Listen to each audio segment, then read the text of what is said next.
So this is nice rhetoric, and it's certainly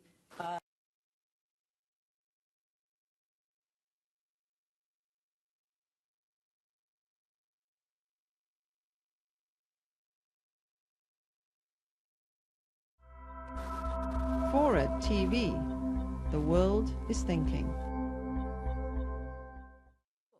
So this is nice rhetoric, and it certainly seems to support what we're going to see in the Tinker case, which is the Supreme Court majority articulating a very free expression-oriented rather than inculcation and indoctrination-oriented theory of education.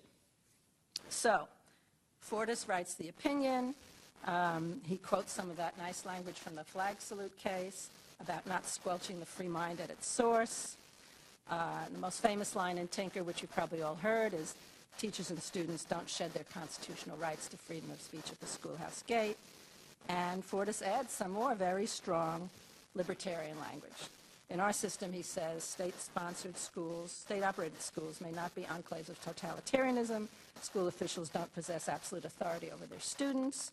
In our system, students may not be regarded as closed-circuit recipients of only that which the state chooses to communicate. They may not be confined to the expression of those sentiments that are officially approved. So this is a pretty clear repudiation of the indoctrination theory. But of course, first of all, there are no absolutes in constitutional law, especially not in a school setting. So what are the limits?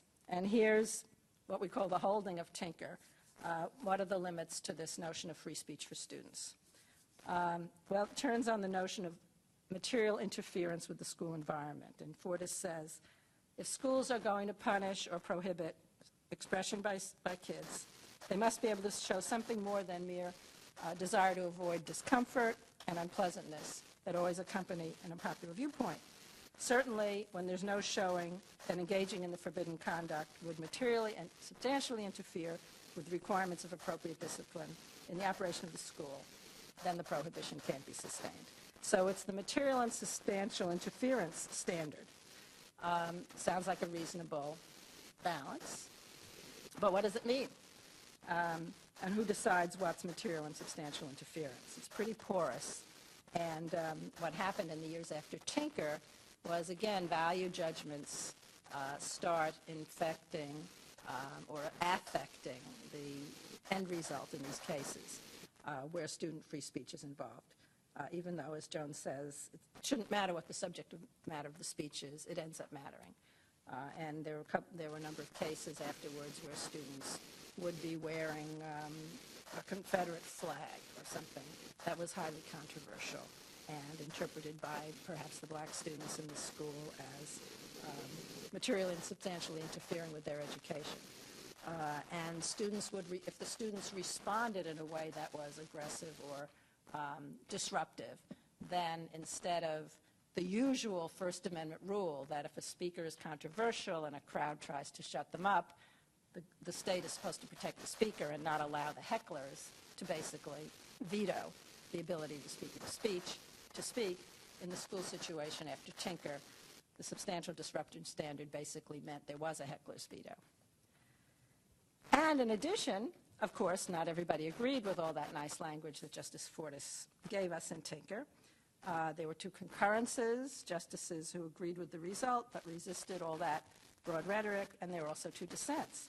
And I want to read you a little bit of Justice Hugo Black's dissent in Tinker because it is, it's a little over the top, but it gives you some flavor of just how emotionally charged these Supreme Court debates can be.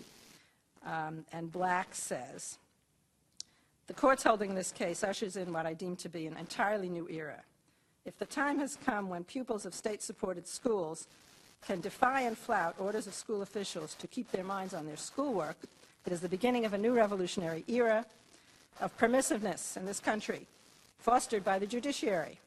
We cannot close our eyes to the fact that some of the country's greatest problems, he's writing in 1969, are crimes committed by youth, too many of school age.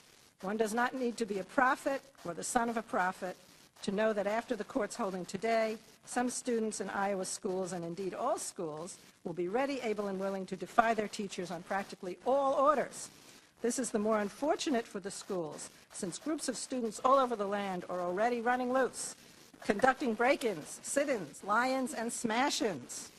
Many of these student groups have already engaged in rioting, property seizures, and destruction.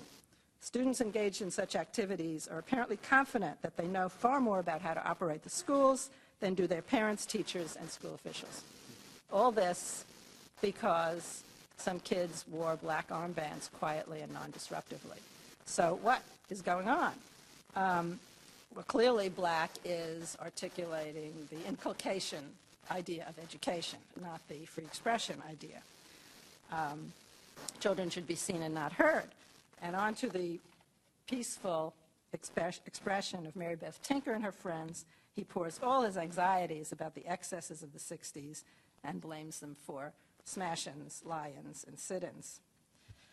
But he wasn't alone, even if his rhetoric was a little over the top. He wasn't alone.